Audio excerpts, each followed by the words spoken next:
ఎవరన్నా రుణం తీసుకోకపోతే ఉరికి తెచ్చుకోండి 2 లక్షల రుణం మాఫీ చేస్తామన్నారు. ఇవాళ అధ్యక్ష నేను అడుగుతా ఉన్నా, నిన్న గవర్నర్ ప్రసంగంలో చెప్పారు 20,000 కోట్ల రుణమాఫీ అన్నారు. వాస్తవం ఏంది అధ్యక్ష? 50,000 కోట్లతోని రుణమాఫీ అవుతుందని మీరే చెప్పారు, పేపర్లకి మీరే ఇచ్చారు. ఏమని?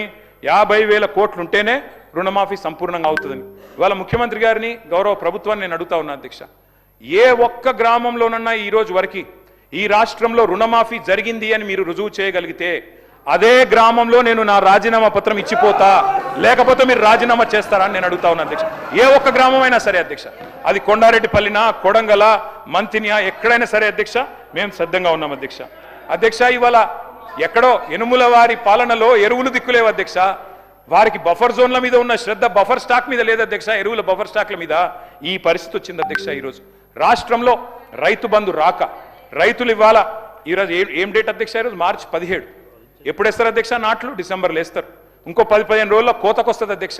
9,000 కోట్ల రూపాయలు వేస్తాం అని రేవంత్ రెడ్డి గారు మున్సిపల్ ఎన్నికల్లో చెప్పారు అధ్యక్ష. మున్సిపల్ ఎన్నికలు గడిచి కూడా దాదాపు నెల పైన అయిపోయింది, ఇప్పటి వరకు డబ్బులు లేవు అధ్యక్ష. అసెంబ్లీ వస్తుంది కాబట్టి కొన్ని లీకులు అధ్యక్ష.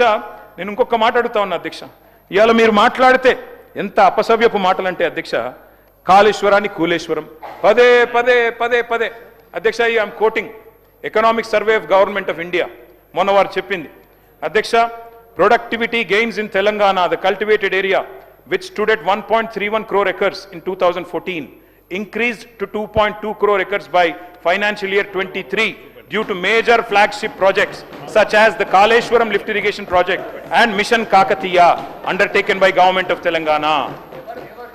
ఇది కేంద్ర ప్రభుత్వం ఇచ్చిన నివేదిక, పంపిస్తాను అధ్యక్ష, చదువుకోమనండి. మేము చెప్పింది తప్ప ఒప్ప వారే నిర్ణయించుకోమనండి అధ్యక్ష. ఇది అధ్యక్ష 50,000 కోట్లు కావాలి రుణమాఫీ చేయాలంటే అని చెప్పి డిప్యూటీ సీఎం గారికి బ్యాంకర్లు చెప్పిన ప్రెస్ క్లిప్పింగ్ అధ్యక్ష. 20,000 కోట్లు ఇచ్చి 50,000 కోట్లది చేసేసినామంటే ఎవరు నమ్మాలి అధ్యక్ష? ఇలా విచిత్రం అనిపిస్తుంది అధ్యక్ష వీళ్ళు మాట్లాడుతుంటే. మరి 2024 వానాకాలం రైతు బంధు ఎగ్గొట్టారు, 25 యాసంగి రైతు బంధు ఎగ్గొట్టారు, మరి 2026 యాసంగి రైతు బంధు ఇప్పుడు కూడా ఎగ్గొడతా ఉన్నారు. మేమేమన్నా హౌలగాళ్ళమా దివానగాళ్ళమా అని మాట్లాడిన నాయకులు ఎక్కడున్నారు అధ్యక్ష? ఇప్పుడు ఏమని పిలవాలి వారిని? దయచేసి చెప్పాలని చెప్పి నేను కోరుతా ఉన్నా.